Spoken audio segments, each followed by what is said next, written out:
Welcome to another episode of the Elevated Barbers Podcast. My name is Bradford Kelly, aka the Business-Minded Barber, and I am here with... This is Delmar, aka the Prince, owner of Royal Luxe Grooming, co-host of the one and only Elevated Barbers Podcast. Let's start the show. 1, 2, 3, 4.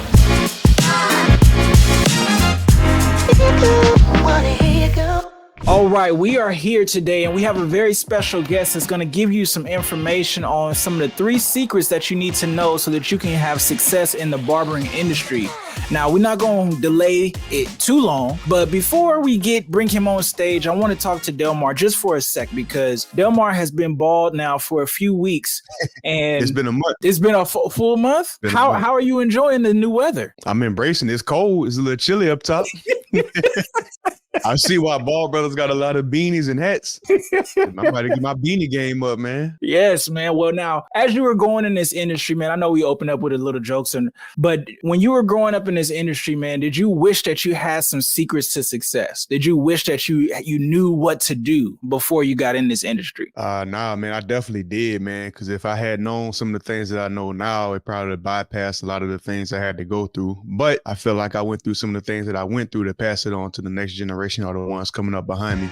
Absolutely. And that's exactly who we're going to be bringing on for you, is someone that is just like that is passing the information on to other people. So please, everybody, welcome SLY. How are you doing, SLY? What's going on, fellas? Appreciate y'all having me on. Absolutely, yes, man. And shout out to the North Carolina Blue, man. Tar Heels in the Sweet 16 right now. Come on. Let's go. Let's go. We're going all the way to the chip. We're going to the chip. They're going to the chip. They look good.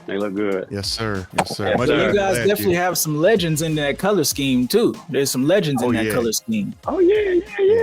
I got my MJs on right now. You know. Is that right? That's right. Yeah, that's right. Man, one of my favorite Tar Heels was Vinsanity, man. Vinsanity. I remember when he graduated college and then went to the playoff game and lost. Oh yeah. He still did it though. He went. That's right. So, Hey, look, this for anybody out there trying to fact check me. I've been a North Carolina Tar Heels fan since the Ed Cota, Antoine Jameson, Vince Carter days. This is back in 97. Man. So I go way back. Man, you do go way back. And just the simple fact that you go way back is a good thing because your hairline was going way back and now you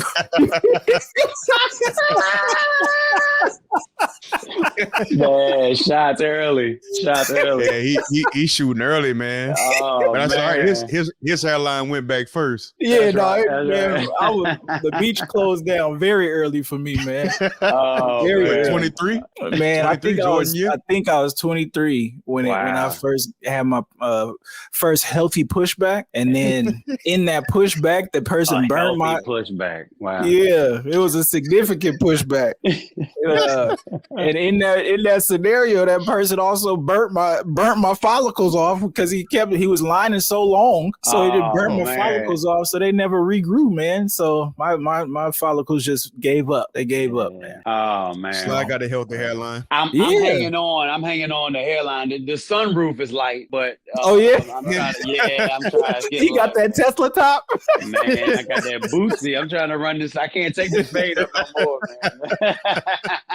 Not the Boosie. Not the Boosie, yeah. Please, not the Boosie.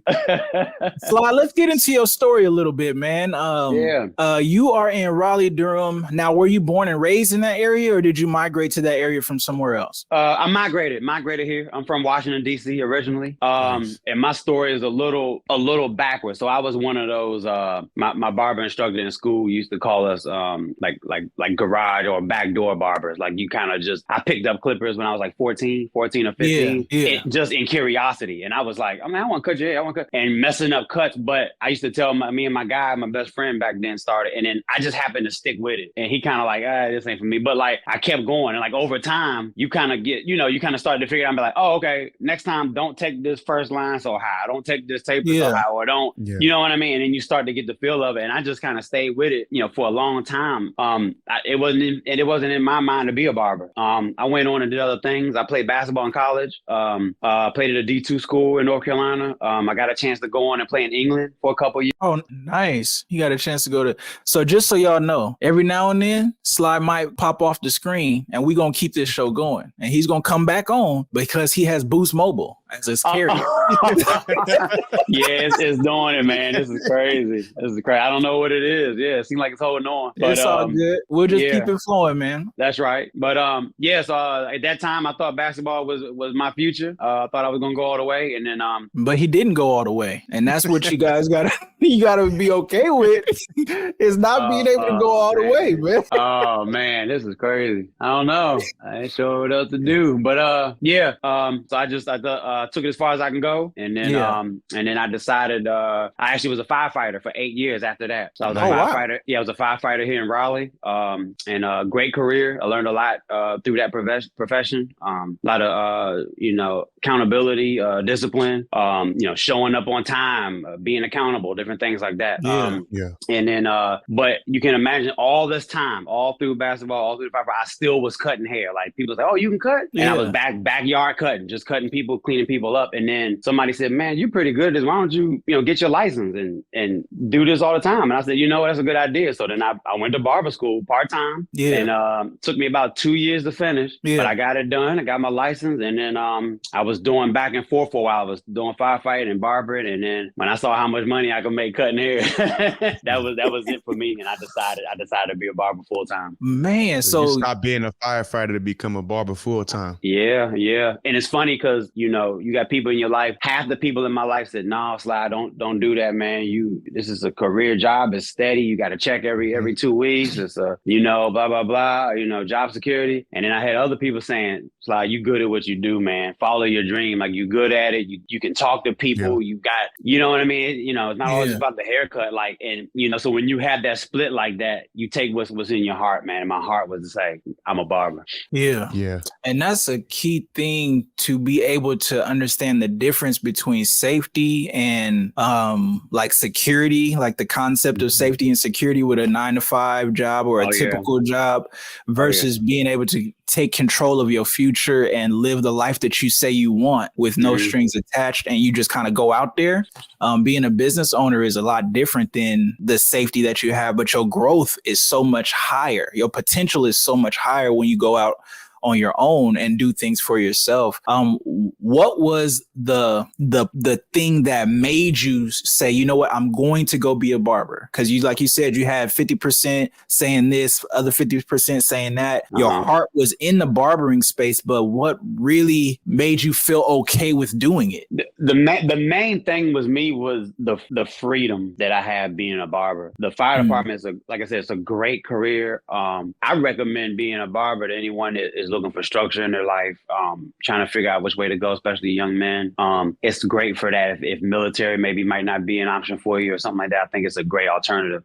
But it's very strict. It's 24-hour shifts. You got to be here this time, and you got to follow chain of command. It's a lot of different things. Nothing wrong with that. But I have an entrepreneurial spirit, and my mind was telling me I love to run my own show. I love to set things up how I want. I told you I'm in here remodeling now.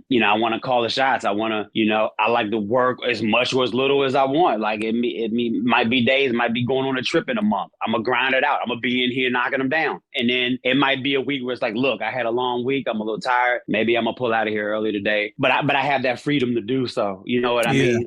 That feels good to me. You know what I mean? And then also being a barber allows me to do other things. I do videography. I do photography. I like to go out. I go out and speak and do speaking engagements with people. Being at the fire department doesn't quite allow that because it's an on-call job. You're always on call. You know what I mean? All the time. And being a barber allows me to be able to tap into other things that I want to that I like to do, to pursue. So now that's one of the key things that I want to point out that you said was structure. And I think a lot of people don't realize that when you're trying to be a business owner or entrepreneur, that it actually takes more discipline. Correct me if I'm wrong, but but I believe it takes more discipline working for yourself, being a business owner, being an entrepreneur, than it does 100%. working for a job that provides structure for you, because now you have to provide that structure for yourself in the space that we're in as being a professional barber. And I say it like that because it's not a lot of professional barbers out there. There's a lot of people who have a license and they cut. Big difference between being licensed and being able to cut versus being a professional barber. And, you know, we take what we do very serious. You know, we might show up in uniform or just, you know, nice, neat attire, you know, providing a safe and comfortable environment for all kinds of life that walk in. Not tailored to just one, because we don't want to just be, you know, one-sided when it comes to barbering. We want to be able to touch all. And then another thing too that you said that was key is that being in this space allows us to have the freedom, that creative freedom. You spoke about being videography. You know, I'm into that too. Photography. Being able to dress up and put things together. I see on your page you like to dress up. You look pretty fly. Sly. Sly. So, I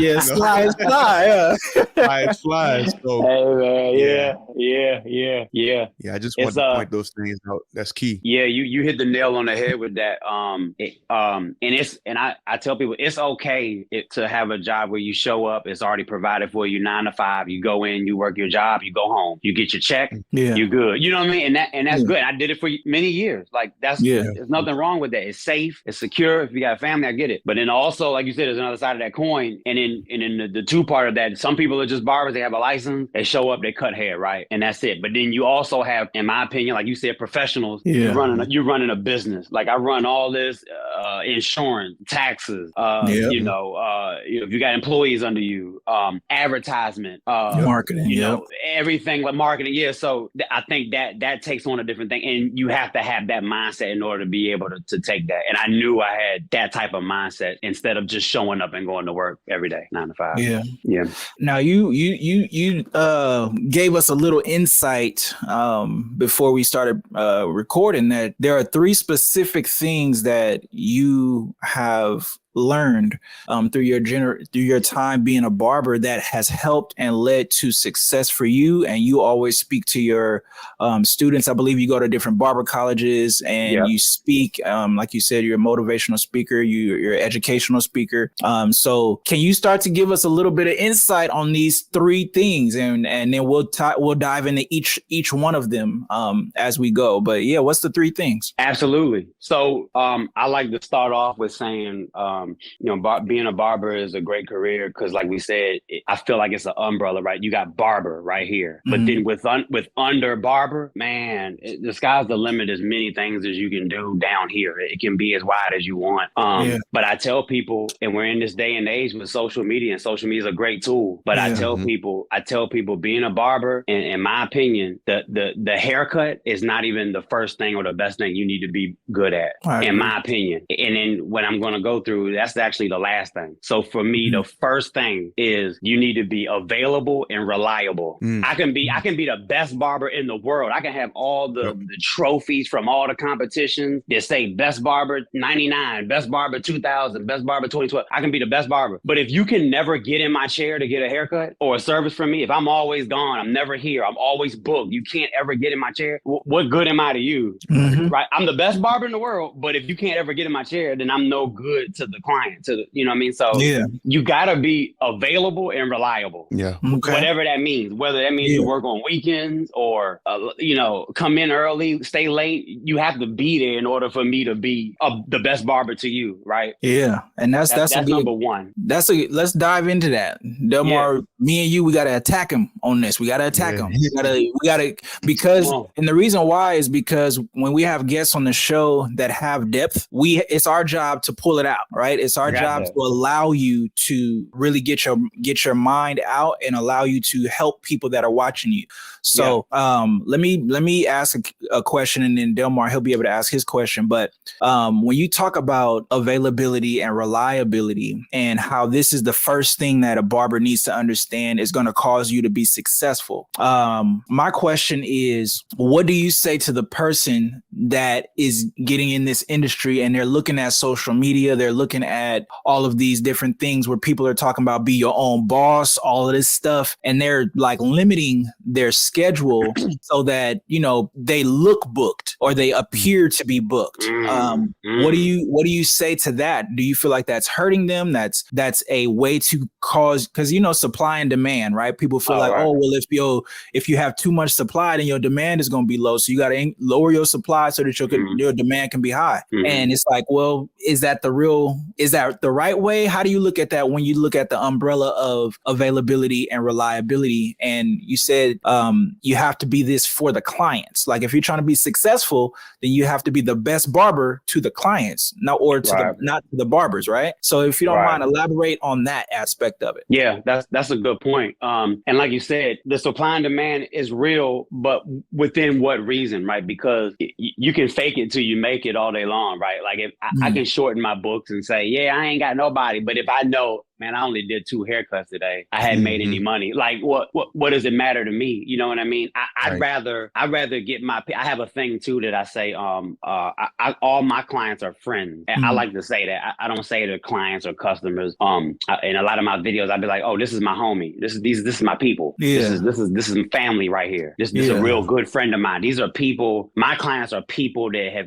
trusted in me. I know these people. I know their kids. They invite me to the cookout and all this different stuff. So for me, I'd rather be fully booked with my family, with my people. You know what I mean? Instead of trying to cut them off to make it look like, oh, I'm booked to either, you know, everybody wants to be $100 barber now, or they want to, you know, do all these things and they want to get a lot in a little bit of a time. And I don't see the benefit in that. That's just my opinion. You know what I mean? I'd rather I feel better doing a day's work. I come in, I do an honest day's work. I can talk with my people. And let I like to look at my books and see my people every week, whatever. And I know, look, they're returning because of the relationship that you built with these people, not because, oh, well, I got to jump in here because he is limited space. Yeah. So and I say that to say, I make myself available for my friends, for my clients, for my people, you know what I mean? To be able to be here. Beautiful.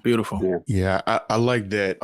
What you said about availability and reliability, it reminds me of the first official barbershop I started at. It was owned by an older guy. And he said, I don't care how good you cut, the best ability is availability. Wow. And I always showed up. I showed up. Even when I didn't have anybody and I still was building my clientele, I showed up, stick around the shop. And I was working an overnight job, but I still would go to work when I get off in the morning at 7, go home, take a shower, eat, go to the shop, hang out for 8 hours. I was in the shop. Didn't have nobody to cut, but because I stayed around in the shop, people got familiar with my face and they saw me always, you know, around the other barbers and learning and watching them and working on my tools and, you know, just trying to make myself better. So eventually that allowed people to start coming to me and I started building a reputation of, hey, he's always at the shop. Like, I know this dude got a overnight job. This is his primary job at the time. Right. But he's always at the shop. He's always making himself available. So I think that's something that new barbers and just barbers in general need to understand, that it's no matter what you see on social media with, you know, the stigma of what people are putting out there, but to always be available. Like, you know, don't cut off your books just to make it look like, oh, I'm popping. And you're really not, you know, you put out the persona like you popping and you're really not. It's almost like when somebody who's getting into the hip hop industry and they really come from a good family, but they got the persona of I'm a thug. Acting, you know, you're acting like, stop acting, bro. Like, man, go ahead and get your money. Stop trying to make it seem like you popping and you really not. Right. All you're doing is really hurting and shortchanging yourself. So right. Yeah. And to complement what you guys are saying, you don't have to follow this social media thing of, like you said, SLY, about being a $100 barber, just trying to out the gate, just trying to be a $100 barber. There's some growth that has to happen. There has to be some blood and some sweat equity that you put in. So that you can actually be successful in this industry. And it doesn't mean that you're going to have to, you know, work 90 hours a week for you to, you know, become successful. But you don't want to have the mindset that you only want to do enough, just a little bit, and get a lot of money for it. You want to be able to have the mindset that you're willing to put in the work to get the rewards that you want to see. And if you don't have that mindset, then you'll limit yourself on your own growth. So you have to be able to be available. You have to be able to be reliable, because if you're not, then you can't build a clientele. And if you can't build a clientele, then you won't be able to have people returning, as Sly was mentioning, on a weekly or a bi-weekly schedule. You won't be able to have that. And Delmar, we know that, it took some time to build clientele. You know what I mean? Yeah. Like we really had to be available so that we could build into not being available. Like the goal is that your schedule is booked, and that you can have the space to say, oh, I'm so sorry, but I can't fit you in right now, or I can't. That's the goal, to be booked. But at the same point in time, if you're never present and you're never consistent, you're never reliable, then nobody will be able to covet you. Nobody will be able to desire you because you're not there. What do you think about that, D? Nah, definitely. Because people, if you're not available, then they just gonna go around to the next barber down the street who is available. You can have all the talent and skills in the world, but people depend on you being available to service them. And people come to us for important things, man. They come to us for events. They may come to us because they have a job interview or whatever the case may be. So people depend on their barber. That's why they got to be reliable. Yeah. How would you feel if your doctor was never available every time you got sick? The doctor ain't never available. You gonna switch doctors? Man, for real. Let's get even closer to that. What about your dentist? Oh yeah, you need your dentist. I remember one time I was playing basketball and I chipped my tooth, man, and it was an urgent situation. Like I couldn't continue to live my life with that chipped tooth, and I called and made an appointment for the earliest available possibility that they could, and they got me in, man. And so, I still got my gaps, but I ain't got my jagged edges though. If you need a barber, man, you want them to be reliable. Just like you want your dentist to be reliable. You don't got to walk around with no chipped tooth. You want your barber to be reliable so your line ain't crooked all the time. Yeah. So that's right. That's a good one, man. That's a good one, Sly. Did you want to elaborate any more on that accountability and reliability? No, like I said, just, the accountability, definitely, but just being available, being reliable. And the one last point I wanted to make with that is another little thing I say to people all the time. This is me personally. Everyone wants to be a celebrity barber. They want to cut the big names or athletes and stuff. And that's great, man. That's great. I think that's a great opportunity for people. But for me, that one celebrity, nothing wrong with it, but they go to different cities. That entertainer go to different cities, different towns, night in, night out, right? And that's great. And they may hit you up. They may not when they're in town. I'd rather have regular old Joe that work construction. He get off work every other Friday. Him and his son come in here. They come get a cut. He get a drink. You know what I'm saying? Relax. And he come in every 2 weeks faithfully and been coming to me for like 10 years. I'd rather take that price over 10 years and his son. And then, versus that one celebrity one time. He might throw you $100, $200. I get it, right? And that's cool. Yeah. But it's like, is he doing that every week, every 2 weeks? Right. And if it is, by all means, then you live in a dream. But, don't forget about our everyday people, man, that come in and support you. Those are the ones that are helping you, those are the ones that are helping you pay your bills. For real. Them new kicks you got on, them the ones that are doing it, man. So like, you got to show them love, be reliable, be available for them. That's how I look at it. You know what I mean? Yeah, I like that. That's real, man. People, get into the industry and they want to chase the celebrities. And I used to be like that until I got my first one. And I was like, why am I making them more important than my regular people who come into me every day? These are the true celebrities. They celebrate me by coming to me every week, every other week, whatever the case may be. And like, you might cut that celebrity or athlete, a few times out the year. Like you said, if they in town and hit you up because they travel a lot, they real busy. Right. And this person been patronizing you for, like you said, 10 years or so. So I'm going to take that all day, every day. Take that all day, man. And guess what? With the celebrity, you got to run around their schedule. Yeah. Right. Well, my clients, they booking on my schedule. What's available? I'm at the shop 9 to 5, Tuesday through Friday. They booking that. My office hours are from. Yeah, my office hours. Right. Yeah. And I like what you guys said about the client being the true celebrity, man. Like, they celebrate you, but you also celebrate them with your reliability and your availability. So that's key, man. We could keep talking about this for a long time because I agree, because I like what you said. Like, these are secrets to success. If you don't really get the light bulb on what you're talking about availability and reliability, then you will miss the opportunity for you to be successful in this industry because you have the wrong frame of mind about what you're doing. You don't really realize where your power is. Like, an ability is a power. So if you don't have availability, then you're not exercising a form of power. So that was good what you said. Now, what is secret sauce number 2? Okay. And so it kind of rolls into that, right? So number 1, be available, be reliable. You can be the best barber in the world, but if you can't get my chair, what good am I to the client? And so number 2, I kind of mentioned a little bit, and number 1, it rolls into it. And hear me out. I touched on, all my clients they're friends of mine. I consider these friends of mine. These are people that I build a relationship with. Yeah. I feel like a client, there's 100 barbershops on every corner in every city, right? There's 100 barbershops in your town. Why would Joe, my client, pass 20 barbershops to come to me? In my opinion, I feel like I want my clients to like me as a person. Yeah. Like me as a person. I may not be the best barber. I may do just a decent fade and a decent little lineup, right? But you'll be more inclined to come to me because you like me. They'll be like, man, I actually like Sly. He cool, man. When I come in there, we talk sports, man. We talk relationships, finance. Like, he cool. Like, I like him. So you're going to be more inclined to come to me versus the best barber in the world that's right down the street, but you can't get in his chair. He got an attitude. Like, you just don't really like him. And you like, but you like, but dang, he cut good. But you be in the chair like, man, hurry up, bro. Like, he cut good, but you like, man, dang, I can't stand it. And you don't really like him. But you like, but Sly though, like, he good and he getting better. But I like him. My kids like him. He got little snacks. They be hanging out and joking, and like, I like Sly. So I feel like, be likable. Be that person that your clients want to come to. And I think everybody's different, right? Some people, they walk around with a mean mug on their face all the time. I never get them. Like, what you mad at? I got bills too. My girl got on my nerves last night too. What you mad at? Like, you know what I'm saying? Like, so like, tighten up your demeanor. Like, you see somebody somewhere and you want to ask them for directions. If you see somebody with a mug, you're like, I ain't gonna ask that dude. He already looked like he got to ask you. I don't know, but I'll ask this guy. Like, so be likable, be presentable, be approachable. Like, and I feel like that takes you a long way. And then, so if I'm available and I'm reliable, I ain't even talking about my haircuts yet. I'm just available and reliable, and you like me as a person, I already got clients in my chair. Yeah. Just from those 2 right there. You know what I mean? So we got available, reliable. That's 1. Then you got likable. That's 2. So I'm about to dive in on this one. I got a few questions. Delmar,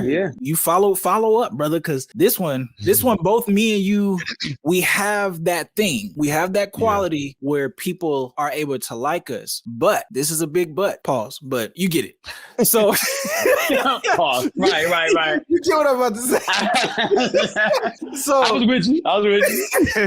So the thing that I want to bring attention to is the fact that the person that is an introvert, the person that doesn't have the outgoing personality, the person that is used to being around one demographic of people, the person that, how do you speak to that person about learning how to become likable to all? Or is the goal even to be likable to all, or you just trying to be likable and whoever likes you likes you? What's the goal behind the likable part? Yeah, and it's simple, and I knew you were going to ask this. Like, the way I got this going is set up because I knew that was going to come next, right? Because you're right, everyone may not have the type of personality that I have. I just been blessed with that. I can walk past y'all in the grocery store, and I'll probably be friends with y'all by the time we leave out of the grocery store. That's just the personality that I have. Now, right, everybody doesn't have that, right? But you know what happens? If you want to be a barber and you're in this industry, and if you're being available and reliable, what does that mean? That means you're getting people in your chair. You're starting to get more and more clients. You're being available. You're going to start learning. It's practice. You're going to start learning how to talk to people. You have to. Hey, how can I help you today? What service do we want to do? Okay, you want to do a 2 on top, fade to side? I'm going to have to talk to you. Yeah. I'm forced to do that. I'm a firm believer. Could you be a barber and be an introvert and not have any customer service skills at all? You could. Are you going to get further and succeed more by getting out of that shell? We're not in middle school speech class anymore where you got to get up in front of the class and be nervous. Let's get out of that. We grown. grown. We're adults. Hello, hey, how you doing? Welcome in. Can I offer you a beverage? No, I'm good. Okay, what are we looking to do today? Oh, okay. How'd you find me? Social media. You're gonna have to talk to people. Yeah. So if you're reliable and available, that means you're in the shop. That means you're gonna be getting people. If you're staying at home or going elsewhere and you only cutting two heads, you're not getting that practice to be able to communicate and talk with people. Yeah. For them to be able to like you. Yeah. So clean yourself up. Delmar talked about it. You're gonna come in professional. You don't got to be in a suit, suited and booted all the time, but just be clean. I'm not, come in here, be presentable, reliable, simple conversation. Hey man, thanks for coming in today. How can I help you? Got some snacks, man, if you want anything, whatever your flavor is. And then the guy be like, man, I like that guy. He gave me a nice service. He was on time. We talked about sport. I got in on when my appointment was at 2. I got my hair cut at 2 and I was out. It was smooth. It was stress-free. I like that guy. Yeah. Yeah. I'm gonna be more inclined to go back to him. Yeah. Yeah. Versus, I'll be with you in a minute. My appointment was at 2. It's 2:45. I got you. I got one more. I'll be right with you. All right, sit down. What you want? I want a 1 on top. All right, man. And then you do take it all the way down to a half. Like you didn't give the client what he want. You didn't offer him anything. You didn't. You know what I mean? That client. And but you the best barber. I'm not gonna be more inclined to come back. I'm gonna spend my money somewhere else. So that what you just described, that is completely transactional. Yep. That is a transactional relationship. They just treat the customer as if they're just money, to pay their bill or whatever. They're not trying to build no type of relationship, no customer service. And to go back to what you said about introverts. So I like that Brad brought this up because I myself am an introvert. Okay. But if you talk to my clients, you wouldn't know that. Yeah. Right. Because I learned that I had to get out of that. I grew up shy. I grew up introverted. But if you want to make money in this industry, a service industry, man, you better get out your shell. You better get out your comfort zone. You ain't gonna make no money not talking to nobody. But Delmar, let me ask you something. So you say you're an introvert, right? Mm-hmm. You have friends, right? Mm-hmm. Do you still talk to your friends, or are you kind of standoffish with them as well? I talk to them. So this I don't know if this qualifies introvert, but I say I'm introvert. So I talk to my friends, but I have moments where I don't want to be bothered. That's just me being God. Oh, that's human. And I'm introvert too. That's everybody. No. But no. That's so I understand that. I understand that, but I'm extreme with it though. Like I will shut off everybody. I was shut off from the world. Like, it don't bother me to be in a room by myself and just be chilling. Like, I don't have to be around nobody. So were you at your best? Do you feel like you were at your best during the pandemic? Were you extremely happy? Oh, absolutely. Wow. Absolutely. I didn't have to go out. I became a big Amazon supporter. Oh, man. Needless to say. Amazon. Yeah, I became a big Amazon supporter, but it didn't bother me to be at home. Now I did miss being in the shop, being able to make money to pay my bills, but I was loving being at home and away from everybody. Yeah. So question. Well, I would like to throw into that. Basically what I was getting at, Delmar, is like, you can be an introvert, right? But then think about it. It ties back to what I said about if you make your clients your friends and these are your people, your family, even an introvert still communicates and talks with their family. Now a stranger might be a little different. It's like, man, I'm a little, I don't know. You know what I'm saying? I'm a little more introvert, but with family, your family, you're going to be a little more inclined to deal with them. That's why I said my clients are my family. Yeah. So it makes it comfortable, even if I'm an introvert, to be able to communicate with my family. You know what I mean? Yeah. So absolutely. Yeah. So let me ask you a question, Delmar, since you were are a introvert, self-proclaimed. What did you do to help yourself get out of feeling shy, what were some of the things that you did to practice getting better at communicating to people? When I was sitting in the barbershop and they had nobody in my chair. So I was going out, I would leave the shop. So this was my routine. I would go to the shop from work. Well, after I go home and shower and everything, I would go to the shop, sit around for a few hours. If I hadn't had anybody within that time that I was there, I would leave out and go pass out cards. Sometimes I would even go to the shop dressed up because I knew I had the intentions of going pass out cards. This This is before Instagram and TikTok and all that stuff got the popping. So I would go out and show my face value, get people to know me. I had to break myself out of my comfort zone. It's not comfortable for me to get up and talk in public or talk in front of people that I don't know. That's outside of my comfort zone. But like I said, if you want to make a name in this industry, if you want to make money and provide for your family, you can't stay in your comfort zone. I had this saying, you can't grow in comfort zone. There's no way. I've not seen anybody grow inside of their comfort zone. Yeah. You can't. Yeah. You got to, like you said, it's a zone. It's a zone. You can only go but so far as that is that box in that zone. After that, you tap out. You'll tap out. You'll hit your ceiling, and we're trying to be ceilingless. But the I wanted to bring out that nuance. That one thing that Delmar said is that he had intention with doing this. So when you are someone that you feel like, man, I'm not somebody that likes to talk to people. I'm not somebody that I don't feel comfortable doing this. Well, in this industry, you do have to become someone that is driven by intention, driven by goals, driven by the results that you want to see. Like it's the same thing with the cut, right? If you look at a person's head and they just have whatever they come in, you have to see the end product so that you can create it. And it's the same thing when it comes to you trying to build your clientele. You have to be able to visualize and see how is a conversation going to happen with somebody I never met. One of the things that you can do, this is because I'm an extrovert. I'm a person that likes people. You can actually set up a script for yourself. When you meet a person, you can meet a person and say, okay, these are the 3 open-ended questions that I'm going to ask them so that 1, I can understand what they want to do for their service. 2, I can understand why they appreciate haircuts. And then 3, I can understand more about who they are as a person, whatever. Just come up with 2 or 3 good questions that you can ask at the beginning, because you don't have to talk the whole appointment. No barber talks the whole appointment. Right. The goal is to, within that first 10 minutes of an appointment or less, you build a verbal bond with them, some type of emotional connection. And then the rest of that is the execution of the service. And you can, interject and laugh every now and then between that. But Sly, what do you think about preparing or helping someone that is in that space? Like, man, I don't know what to do. Do you think like a script would be helpful, or do they just got to wing it every time? What's your thoughts? I like that you said that, because for me, keep going.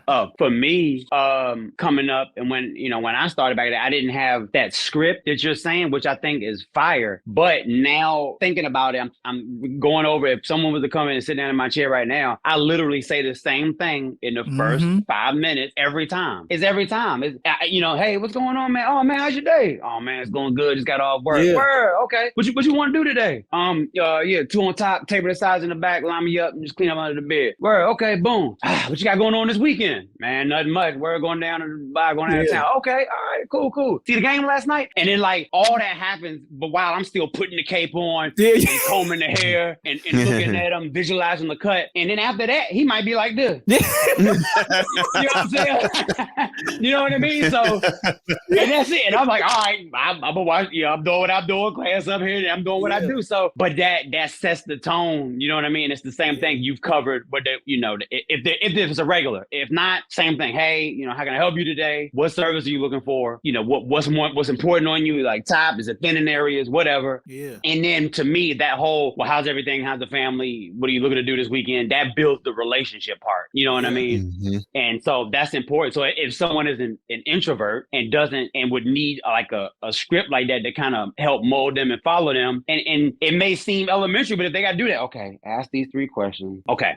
And that's fine if you got to start there, but it'll help you get in that rhythm of, and you'll see the conversation will just flow. You know what I mean? So I think that's a good one, right? Yeah. And then also like the other side of it is people that are extroverts, sometimes they need to learn how to be quiet, Word. For real, man. That's a big issue. Know when the client don't want to talk. Know when the client don't want to talk. You'll run them out with your conversation. They be like, man, his cut is cool, but bro, he talked too much. Right. Yeah, man. That goes for the client too sometimes too, man. Sometimes I be having a day, I be like, man, he be like, yeah. I'm like, man. Yeah. That's a good one though. That's a good one. It is, man. So I've been feeding so much off of this. I can't wait to hear what number 3 is. Like, what's number 3? So we got. Let's to recap. We have availability and reliability. That's 1. I think that should be 2 separate things, though. I think that you got 4. I think that's 2. Okay. But, all right. Let's say availability and reliability. Then we have likability. We just spoken about likability. Now, what is the third one? So for me, the third one rolling into that, and again, it's a big umbrella, right? I can't put it into one word, but now we're talking about, okay, your service. Like I said, like I told you from the beginning, it's not everyone looks at Instagram. We're looking at these sprayed on haircuts, these Photoshop haircuts, and everybody wants that, right? But again, I always talk about regular Joe coming in from the construction, from the yard. He coming in. My man just want to taper on the sides and the back and line it up. Like, learn how to do the everyday cuts that the people are coming in to do. You can do the showcase cuts. You can do all the paint and stuff. We all do. I get that, and there's nothing wrong with that. I've done the showcase and stuff, and on the barber shows. That's good, right? But if you take 10 clients in a day, 9.5 of them they just want to come in and get a service and go home. So get you down a basic system for a service. Learn how to do a nice taper and a lineup on different hair textures. Learn how to do a ball fade. Learn how to do something even. Learn with your shears. Learn how to get a crop top for, if you in that area, if you getting different hair textures, and everything like that. Be well rounded, and then get a base down. Because if I could count on my book, that's the number. That's what you're doing every day in and day out. Learn how to taper up the beard. Learn how to not take off too much. So get a system down on your cut. That's along with your customer service. Be on time. If a client has an appointment to be on time. The haircut needs to be at 2:00. You shouldn't take an hour to do things. You know what I mean? That's my opinion. That's just my opinion. Like, the haircut should be 30 minutes, right? Now, if you're at a 45 minutes or something like that, and you give yourself some time to kind of polish the cut, talk to the client, give them some dialogue, that's good too, right? Then you don't feel like you're rushing. I've been in a shop setting. I was rushing through 25, 30-minute haircuts. Got to get them out. But what I noticed with that is I was losing that relationship with my client. You know what I'm saying? Delmar, if you come in, you my guy, right? We hang out, man. You know what I'm saying? You come in, I might want to chat with you for a little bit, man. We might want to talk about stuff. But if you come in and my client before you was 5 minutes late, now I'm pushed in. Now I gotta be like, dang, man, that's cool, but I gotta get you out, D, because I gotta get to the next one. I'm losing that connection with you. I came on my own. I opened my own thing. I pushed my time open a little more. I can get your haircut done in 30 minutes. That's fine. But I can be done with the haircut, but I can put the clippers down for a second or act like I'm doing something, and we still talking about whatever's going on this weekend. And I can keep that connection and my friendship with my clients. You know what I mean? And still get in an amount of clients that it suffice for a good days of work to be able to pay my bills. And where back to what you said, Bradford, now about not faking like I got my book lined up and I really don't. So I can get a good amount of clients in, working through the day, not killing myself. I can still go home. My back ain't hurting, shoulders ain't hurting, and I can be good for the next day of work. You know what I mean? So learn a good system, be able to do a good service for a haircut, ball fade, a beard, and a texture on top with some shears, customer service, learn how to talk to people, be on time. So that goes under the umbrella of that. It's having that system and being educated about what's going on. Times are changing. Everybody's not coming in getting even no more and lined up. They want different things. So be hip to the different textures, the different styles that are going on. I always used to say, don't be that old school barber that only does flat top.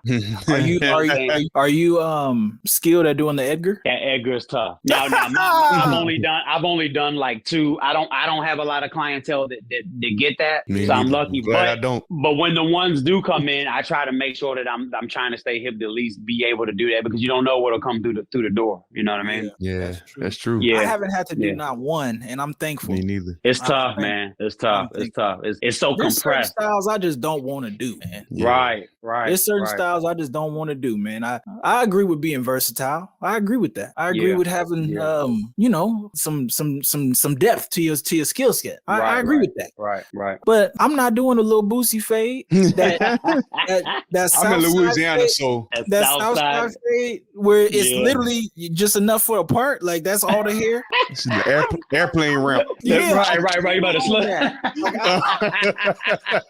I'm cool on that. Not the airplane ramp. right.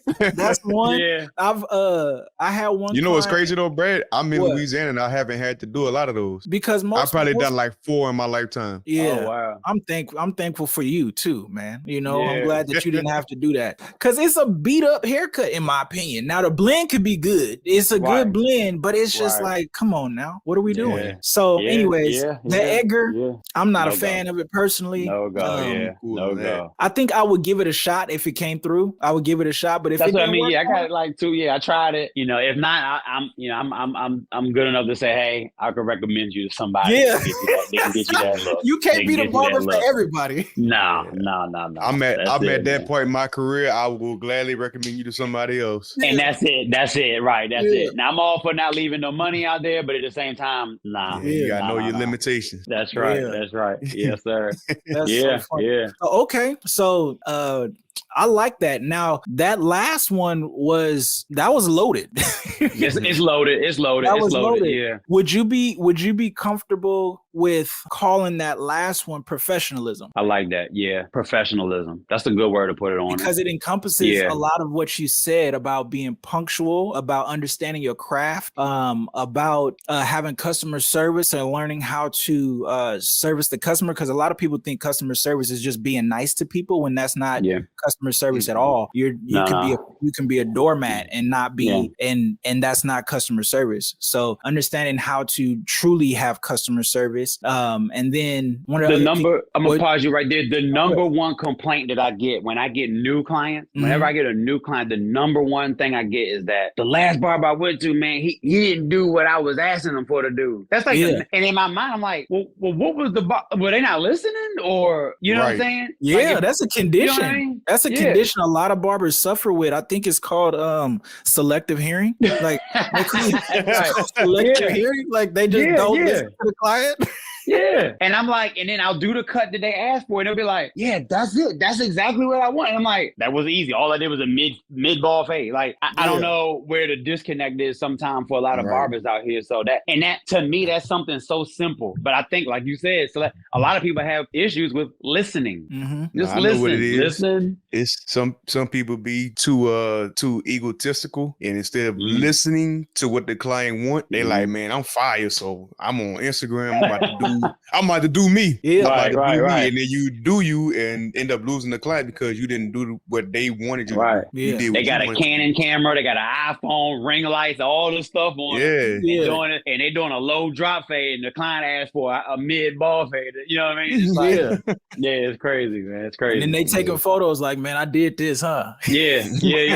But then they're not in the chair no more. And that comes back to that, you know what I'm saying? Being there, listening to the client and being, I'd rather cut people over 10 years versus one time and you don't see them again, Yeah.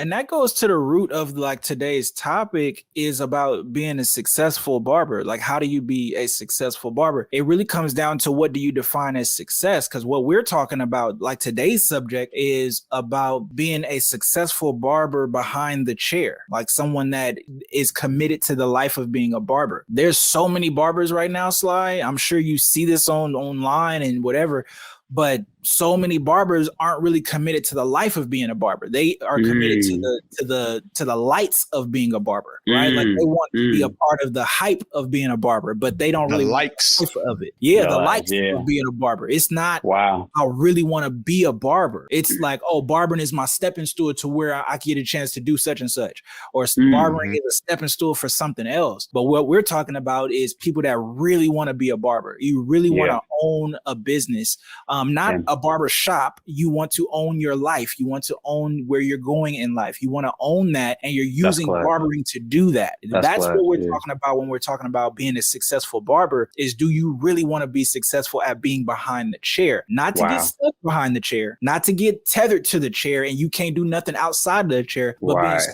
successful behind the chair that you learn how to not get stuck. There's a difference, and you have to understand that in your mind, but you first have to be committed to being successful behind the chair before you can ever dream of being able to live the life that you really want to away from the chair as well. Yeah. You hit 2 points for me. One, taking control of your life. Like I mentioned, being at the fire department, great career. I learned a lot of discipline that I use today from the fire department. Because before that, I was lost. I'm trying to figure out my life as a young man. Okay, I go in there, great career. I learned a lot of discipline, a lot of structure. But I felt like I didn't have control of my life. You're stuck to, it's got to be this schedule. You got to move this way. It's almost like the military. They train you a certain way and you don't really have control of that. But you get a lot of things out of it. So which is great. Yeah. So I got all that structure, but then I got out. Now I'm a barber. I have control of my life. And then it goes to what Delmar said about, and then like you just said, now you're not tied to the chair, but you learn how to work from the chair, but now it allows you to do other things. Like you said, videography or whatever, own a business. You might want to own another business, might want to do something else, more time with your family, like whatever it is, but you have that time to be able to do those different things. You know what I mean? So you hit it on the head with that. Oh, absolutely. Yeah. Oh, I wanted to add something, man. I think this is a key thing too when talking about being a professional barber. If you spend 40 hours in the shop a week, 30, 40 hours, whatever, in the shop, in your business, you should spend at least 5 to 8 hours a week working on your business. That's a huge thing that people forget about. They just so focused on what's inside the business, but you got to also work on your business, see where you can improve, see, where you can cut down on time and see where you can improve on your customer service or whatever. And a lot of barbers don't do that. They just go in, cut the lights on, cut hair, cut the clippers off, go home. Right. And they're not focusing on improving and growing and evolving as a person, as a barber. Invest in your personal development. Read books. I just finished listening to Hustle Smarter, Hustle Harder by 50 Cent. I might be saying that. Hustle Harder, Hustle Smarter by 50 Cent. Yeah. Very good book. He talks about his personal background and what helped him along, from transitioning from being a hip hop artist to the business mogul that he is now. Nice. Another program that I'm getting back into it, Brad, is the URCEO program. Right now, I'm at a point in my life where I'm just trying to soak up as much knowledge. I haven't been watching TV. I'm not where I need to be. I'm not where I want to be. TV is not pushing me forward. Because the information that I'm learning about is ain't gonna do it. You got audio books, you got hard copy books. You got programs like URCEO out there. Bradford has a program that he's working on. And it helped me to develop into what I am now as far as being a business owner. And I transitioned from being a barber to entrepreneur to now I'm a business owner. And like Bradford, and I'm learning how to own my life. Still haven't perfected it, but I don't feel like I'm ever perfected because you know why? Because I'm always constantly learning how to grow. And learn how to evolve. So I just wanted to throw that nugget in there. Yeah, no, that's a big nugget. That's a big nugget, bro, for real, because that's a maturity thing for people that are in, like, you think about people like we have people that are looking at us from barber college. We have people that are looking at us that have been in the industry for years. People that have just hit that part where they enjoy being a barber, but they hit that ceiling for the first time where they feel like they about to be burnt out, and I don't know if barbering is for me right now. They got people listening to us from that. And so what you're bringing up, Delmar, is a way for you to stay fresh in this industry, in your mind as well as in your talent, is by always taking the time to understand that you have to grow. If you, like you said, 40 hours in a week, you're in the shop, then how much time are you spending developing who you are? Because you bring you wherever you go. So if you are not developing as a person, as a business owner, as someone that is trying to always learn and trying to grow, if you're not developing that aspect of you, then when you come to the shop, it'll become boring. It'll become mundane because you're not new. And so you have to become new within so that your vantage point of the world is new all the time. So I think that was a huge nugget. Delmar, Slide, you could build on it, man. I see you got something. Go ahead. Yeah, he said it, man. That's clutch. One tip that someone gave me, Delmar, you were saying, like, we get in that grind of you just come in, you cut and go home. Come in, cut, go home. Weekend come, you might go party it up, whatever, do what you do. do, and then we come back and you cut. So for me, Mondays, it's a non-cutting work day. And what I mean by that is Mondays is when I usually do like inventory for the shop, or if I'm going to do some education, if I'm going to go read or do something.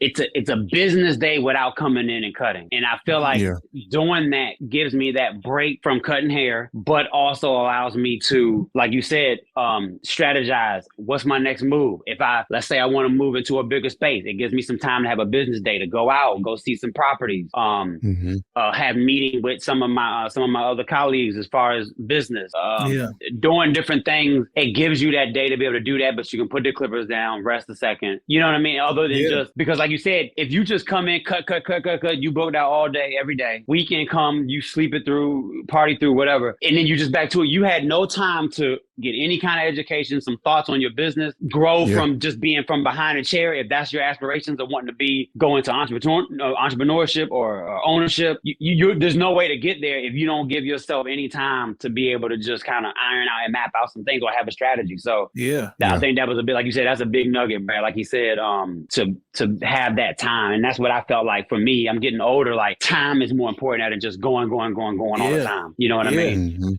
Yeah, it takes time for you to start to appreciate time, because when you're young, you feel like you got all the time in the world. You got exactly. Yeah. So man, it's deep, bro. It's deep. But what we're talking about has gone deeper into the psychology of a barber. It's gone deeper into the way that we think about the industry, the way that we think about what we're doing behind the chair. Like it starts off with those 3 secrets. But then the biggest secret is your development and you being able to see the right way. Like that's the biggest secret at the end of the day. And Delmar hit that right on the head. So man, it's something that one of my business mentors that I recently had a chance to cut told me, because I was explaining to him, about some of my stresses. He was like, you have to create a product that will help you buy back your time. That's something that we don't talk enough about. We get into the barber industry and it's just cut. You're not going to fade your way to wealth. I said that numerous of times. That ain't going to get you there. No, and it, too, like, man, just let's be honest. We get older. Like the body breakdown, your shoulders and stuff go out because of overuse or whatever. It's good to get massages and stretch, do yoga, work out, whatever, eat healthy to help preserve your body. But I don't know about y'all. I'm about to be 36, bro. I ain't trying to do this till I'm 56. You talking like you 86 right now, though. It's just because I see much bigger. It's just getting it on paper, which I just purchased a journal, so I'm about to start writing stuff down. That's big. I was telling my wife, I write ideas down in my phone, but they get lost. They get lost in your notes. You constantly putting stuff in your phone. I'm more old school in that way. I like to actually write down. I know the notes join is cool, but I actually like the physical writing down. It does something a little bit different for me. Yeah, it really does. Yeah, absolutely. You have to physically be able to see it. And sometimes I don't know, man. I think I'm just getting old, bro. Like in my way of thinking, not in terms of age, but just in my you just start thinking different, man. You're maturing, bro. Absolutely. Definitely. So it's like I'm not on social media right now. Like I'm breaking from all that because I'm focusing on what's important right now until I have a purpose to come back to social media. Not that it's bad. This is just me. It's something that I talked to my mentor about. But I want to be able to get the other barbers to don't think cutting hair for 40, 50 years. That's cool if you want to be Eddie from barbershop. Right. But you have to get to a point to where that's not the only thing that you're depending on. The pandemic taught me that. That was the only thing I had bringing in money. And I felt less of a man when I couldn't work. And it's because it wasn't my choice, but we were shut down by the government. And I see my wife getting up every morning and going to work. Bro, that hurt me. That hurt me. I'm too much of a hustler to like just sit on my behind at home and not work. And I started getting creative with my mind. I developed products. I started getting in the kitchen and making hair cream and skin cream just because I'm a hustler, bro. I gotta do something. I can't just sit down. Like the first 2 weeks it was cool, playing video games, catching up on reading, whatever. I'm like, nah, this ain't it. I don't know how people do it. This ain't the move. That's not. So that's when life got real to me. I'm like, man, I need to come up with a way that I can make passive or residual income away from the chair. Yeah. That way I can start making my PTO. As y'all know, we don't have that. When we want to take off, we're not getting paid. If we not at work working our hands, moving our hands, there's no money coming in. Yeah. So now, instead of me using these, trying to use this there you to go. bring in money. There you go. But the only way that you can do that is if you work on your personal development and get around the right people. I'm glad I'm around Brad, man. Brad be throwing me on game. Man. I appreciate it, man. What you're saying, bro, is so key. This is something that I teach about when I go to different barber colleges. I've created a program for it, but it's called the 4 levels of making money. Like truly understanding that in barbering, there's going to be 4 levels of making money. The first level is you learning how to work fun. Where you're having fun when you come to work. You understand specific things that allow you to be able to have fun when you come to work. The second thing, or level 2, has to do with you being able to work smart, where you become a lot more efficient so that you're making more money for the time that you're spending behind the chair. The third thing is when you start to learn how to work less, but you're making more. So you're really learning how to get into premium services and understanding how to make more for your money per minute. And when you start to learn how to do that, it increases your income. And then the last thing is about working big, meaning you're making big moves away from the chair that allow you to stay behind the chair because you want to, not because you have to. So those are the 4 levels of making money behind the chair. And you can do all of those things from behind the chair. You don't have to run away from the chair for you to be able to do things and make money outside of the chair. But literally learning how to use the chair so that you can do these other things is a big move, but you have to learn how to work big. And so those are some of the things that I teach inside of the Level Up program that I have. And Delmar, he's kind of been privy to it. And we've kind of grown in this industry together, and he's noticed some of the things that I'm mentioning. He's lived it. He started to put those things into practice, and even me just kind of like practicing and doing certain things, trying to realize like, man, like when the pandemic hit and you were told that you were not essential and you couldn't go to work and you had no other money coming in, like Delmar said, that was a big revelation. Man. And if you are going to be dependent upon your hands and your feet to make money, then you can't get injured. You can't get sick. You can't have any health issues. You can't don't play ball too hard. Don't do nothing too much. And it's going to take you out. You're going to take yourself out. You, like Delmar said, you don't have no PTO. You don't take vacation too long. Don't go. Yeah. All that stuff. It's like, you can't do those things that you really, really want to do because there's a false sense of freedom in this industry. Yes, you can make your own schedule. Yes, you can choose what days and what times you're going to work. Yes, you can say yes to the clients that you want and the ones that you don't want. But what you don't have in this industry is financial freedom. And that's a big difference. You have freedom to choose what you will do, but you don't have freedom to choose what you will do without financial consequence. And that's the difference. And that's why we all have to get into that mindset of, yes, I want to be in this industry. Absolutely. I love clients. I love they're my family. They're my friends. But at the end of the day, I think one of the last powers that you need to have, we talked about reliability. We talked about availability. We talked about likability. We talked about professionalism, but you also have to think about profitability. And profitability is not just with money. It's also with time. If you don't have time and if you are making a lot of money, but you have no time, then you don't have freedom. What is it all? Yeah. What is it all for? Yeah. And if you have a lot of freedom and you don't have money, that means you're broke. And you don't have freedom, right? And you don't have freedom. So you don't have the ability to do what it is that you really want to do. You have the time to do it, but you can't afford to do what it is that you have in your mind. So time plus money really equals freedom. And so we have to use our time behind the chair to learn how to buy back our time at the end of the day. This was outstanding, man. Wow. Yeah. I'm glad I paid my bill while we were on that little break. So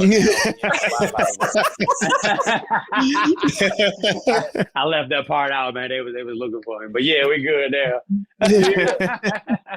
Man, this we slide. got through the rest of the episode without it cutting out. Yeah. See, yeah. This is now. How was your first appearance on Elevated Barbers Podcast, man? How did you enjoy yourself? Man, look, I seen you guys and I was like, man, this is a vibe. I love this, man. Like, and again, like, you know, we talked about, like, I love talking with people. You know, nothing against Delmar over here, but like, I love to talk, man. And you know, I feel like God, you know, he instilled something in me, and it's not supposed to just sit and stay within these four walls, man. You know, like, and anything to do to get with people, like-minded people in this business and industry that are you know, that are doing the same thing, not what they say, gatekeeping. You know, people want to keep stuff to themselves for what? You know what I mean? Yeah, right. I don't care what it is. If a young barber come in here and say, hey man, what can I do, man, to get better? I'm gonna give them all the game I got. That feels good for me. You're not taking out of my pocket. You know what I mean? So I get blessed, man, out of wanting to be able to speak and talk with people, and then get with like-minded people like you brothers, man, and just being able to talk, man. Definitely an honor to be here. Absolutely. Nah, we appreciate you being on. I got a bone to pick with you though before we leave. I see that you started a podcast in 2022 or 2023. It was in the works. Yeah, man. What happened? So I'm not perfect, man. I wanted to do something like that. The direction I kind of wanted to go with it at the time was basically a round table, but within barbers. So you take like a couple barbers here, kind of how they do the LeBron James joint, the shop. Yeah. The shop. So I wanted that kind of atmosphere. You know, boom, you have the chair sitting here, or either I'm cutting and have a client in the chair and have a guest. So it would be the three of us, and then you know you just have.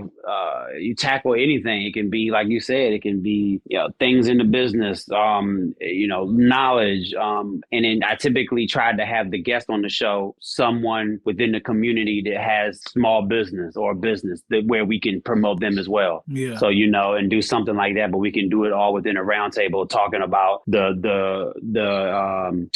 different things and trials and tribulations of starting a business, or what it takes to even start a business, where you need to go, what education you need, or different things like that, and then how can they find you. So I wanted to kind of do something like that in a barbershop setting. I got started with it. I had a lot to learn, and I think really for me the main thing was learning that film several episodes and then start putting them out, instead of trying to film one episode and put that out and then now, and that's good, but if you're not going like weekly or whatever, if you go a month before that next one, now you losing the audience because they're not staying engaged. So, you know what I mean? Yeah. And so I would love to get something back like that. Yeah. But that would be it for that one.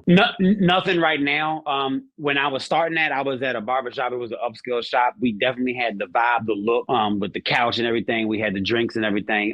It's a little different in the space I'm in now, but I would definitely do that coming soon. I'm looking to wanting to expand and open up like a larger space. And that would definitely be in the work to get that done. So didn't throw it out didn't throw it away, the idea away, just kind of sat it back a little bit. Okay. Yeah, I just wanted to ask you about that, but definitely be looking forward to something like that, man. Because it's cool that LeBron is doing it, but to have somebody in our own space doing something like that it hit different. It hit different. Yes, sir.